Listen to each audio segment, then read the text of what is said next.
शिव महापुराण के कुमार खंड में श्री वेदव्यास जी लिखते हैं, वेदव्यास जी वर्णन करते हैं कि जिसके घर में भगवान गणेश की नृत्य की मूर्ति लगी रहती है, उस घर में जितने भी परिवार के लोग रहते हैं वो कहीं ना कहीं 24 घंटे काम में लगे रहते हैं, पर उनको शांति रत्ती भर की नहीं मिलती है। यहां तक का व्याख्यान शिव महापुराण करती है महाराज। लोगों को शौक चला, गणेश जी ढोल बजा रहे हैं, वो मूर्ति का फोटो घर में लगा दिया, घर में मूर्ति का फोटो लगा दिया कि गणेश जी ढोल बजा रहे हैं, गणेश जी नाच रहे हैं, वो मूर्ति का फोटो तुरंत घर में लगा दिया।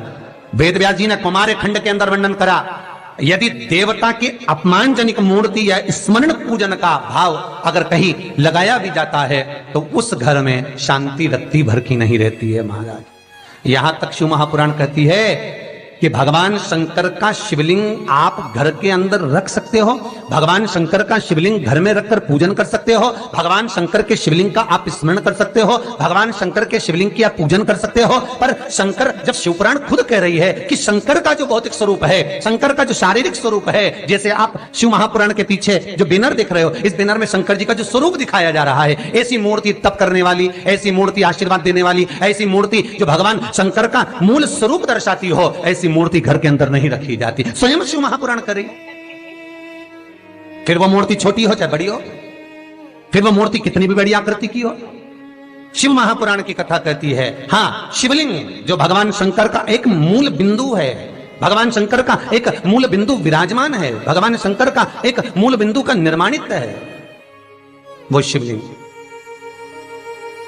आप छोटे से छोटा, बड़े से बड़ा कैसा भी रख सकते हो।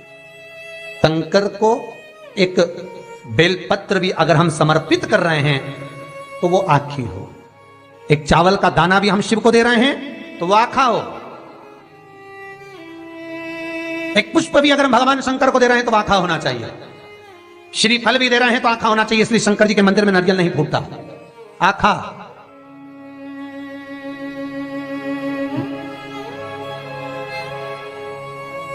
समर्पण भी हो तो पूर्ण हो, आखा, आधा नहीं।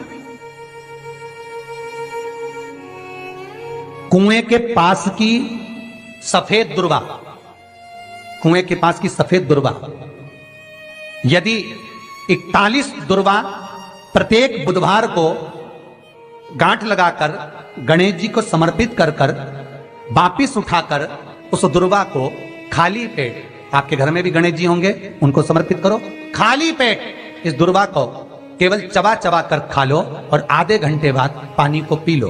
बुधवार की बुधवार 5 बुधवार करना, गणेश जी को चढ़ाना, सफेद दुर्वा को गणेश जी को समर्पित कर कर चबा चबा कर खाना। उदर की प्रॉब्लम, जो भी मसा आदि की प्रॉब्लम होती है, उदर से जुड़ी हुई होती है, जिस चीज से जुड़ी होगी, पेट की जितनी प्रॉब्लम होगी, आपको जितनी भी प्रॉब्लम होगी वो सारी 5 बुधवार करना, 6ठे बुधवार को जरूरत ही नहीं पड़ेगी।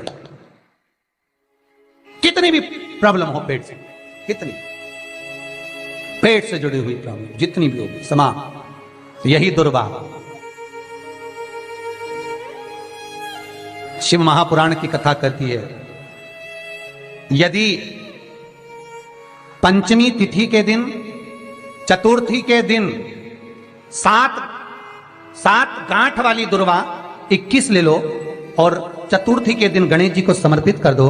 पंचमी तिथि को उस दुर्वा को उठाकर दूध में डाल दो और उस दुर्वा को दूध में डालकर उस दूध में उस दुर्वा को मल लो, और जिसके सफेद चमड़ी पड़ गई हो, चर्म रोग हो गया हो, उस दूध को उस दुर्वा के साथ, दूध नहीं भी हो तो पंचमी के दिन दुर्वा का लेपन शरीर पर कर लें। आधे घंटे तक करने पर पंचमी को प्रदोष काल में स्नान कर लें। महाराज, आपको चर्म रोग में आराम लग जाएगा, सफेद चमड़ी अपने असली रंग में आना प्रारंभ हो जाएगी। गणेश पुराण दुर्वा का मूल बता। महाराज 21 दुर्वा के 108 बंडल बना लो। अगर एग्जाम में बैठ रहे हो, सरकारी परीक्षा में बैठ रहे हो, पास नहीं हो रहे, नौकरी नहीं लग रही, बहुत जगह इंटरव्यू दे दिया, 21 दुर्वा के 108 बंडल बनाओ, उसकी माला बनाओ और देवी के मंदिर में, माता जगदम्बा के मंदिर में, अर्थात जहां शंकर पार्वती पूर्ण परिवार विराजमान हो, ऐसे देवी के मंदिर में गणेश जी के गले में वो माला अर्पण करिए हैं, अपना नाम बोलकर और जिस एग्जाम में बैठ रहे हैं उसका भाव वर्णन कर कर। महाराज और वहीं से एक पुष्प लेकर अपने कमरे में जहां पढ़ते हो कांच की प्लेट में उस फूल को रख दीजिए और दूसरे दिन एग्जाम के लिए चले जाइए, आपको उसका फल अवश्य मिलेगा, अवश्य मिलेगा। आप उसमें उत्तीर्ण होंगे, फल प्राप्त होगा। दुर्वा सुख का अनुभव करा देता, आनंद का अनुभव। महाराज भगवान के मंदिर में पहुंचकर ये 5 दर्शन मनुष्य नित्य करता है।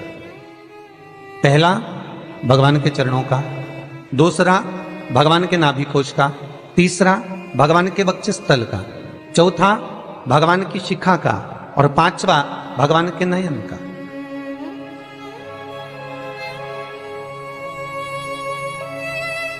सबसे पहला दर्शन जब हम भगवान के मंदिर में पहुंचकर जाकर करें तो वो भगवान के चरण होना चाहिए,